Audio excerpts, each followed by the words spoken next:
want to teach some of these skills that are in my book. Some of them are just added tips and tricks on networking. So today in Networking 101, I'm going to teach you about showing up even when you're underdressed.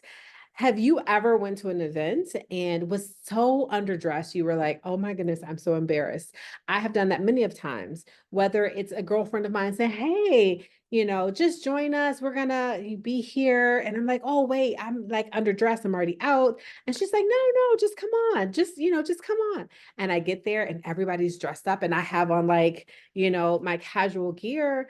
And I'm just like, oh, right. And I shrink. Or, if you've been to an event that happens yearly, and the last time you went to this event, you were dressed up, everybody else was dressed down, and you're like, you know what, this time, they're not gonna get me again. I'm gonna dress down so I can match everyone else. Yeah, and you get there and you're like, what? Did I miss a memo? Because everyone's dressed up this year, right?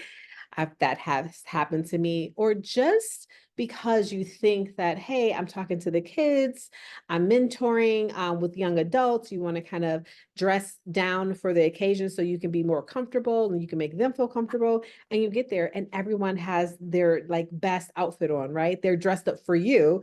And so that can happen. And I'm going to teach you a couple of things that you can do to make sure that you do not shrink when you get into the room, but be able to still bring your full self while you're in the room. The first thing is remember your facial and body reactions. I talk with my hands, I make a ton of different facial expressions. But what I had to get used to is if I walk in a room and it's not like what I expected, I'm not going to be like, or, right? Because I do all of that. I have to make sure that I stop, pause for a minute, say, okay, Canetha, and I say a little talk to myself. So you may need to say a talk to yourself when you first get in and you realize that you're underdressed. Canetha, they want to see you, your personality, not what you have on. Bring it. And then I'm able to enter the room with the confidence that I need. The reason why I talk about that when you first get into the room is because your energy is everything. You could have worked on your energy or been in great spirits going to the event. But as soon as you see that you're not dressed like everyone else, sometimes you shrink. I know I shrink sometimes because I'm like, oh, like I'm ill prepared, right? So make sure to get that confidence back. Say something to yourself that's going to boost you regardless of what you have on. Energy attracts energy. If you shrink at the door, you're going to meet people in the room that are shrunken.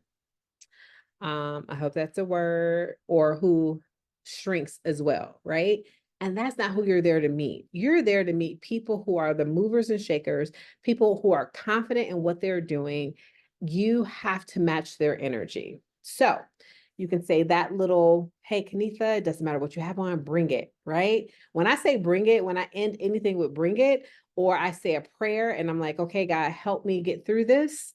Instantly, as soon as I look back up, it's like I might as well have a beautiful ball gown on because I'm gonna walk into that room like I belong there. I deserve to be there, regardless. If I had on some tennis shoes, a torn t-shirt, and some ripped up shorts, right? So it is so important. Now, if you're there before everyone else gets there, and you see them come in one by one, and you see your underly dressed, there's a couple things that you can do. I um I try not to do this for myself because I don't want to diminish um who I am and what I chose to bring or how I chose to come. But sometimes it helps if you make a little joke about it. And they come in, and if you want to address, if you feel like it's an elephant in the room and you want to address that elephant, you just make a nice little joke and say, oh man, if I knew all these celebrities would be here, I would have brought my A game or something like that. Or you can say, hey, ladies, I just want to let you know I don't look like this all the time. I was out and I didn't want to miss you. So I wanted to make sure that I came regardless of what I had on. So address it by either making a little joke or stating the fact that it was more important for you to be there than what you had on. And then go about the day or go about that event with the confidence that you already had walking in the door. Okay. Now, if you are speaking and you do that, I would definitely, it all depends on you. But I will say this, there are millionaires and billionaires, people who are wildly successful, and they show up how they want to show up, regardless if it's underdressed or overdressed. And we accept them the way that they are. So remember that when you're walking into the room. Picture yourself as the most important person in the room, and you show up however it is that you show up. Whatever you need to do to make sure that you bring that energy, that's really what I want you to do. If you have not gotten my book, The Ultimate Women's Networking Guide, you definitely want to get it. If you're a guy out there, these tips are for you. It's universal, but because I own Amour Women, which is sorority for entrepreneurs and executives, I wrote it to them. But these tips apply to you as well. So don't forget to grab your copy on Amazon, and the link will be below. But that is feeling underdressed and still bringing it, networking 101. And I hope that this helps you for the next time you show up and you may not feel like you're dressed appropriately. All right, until next time. Bye.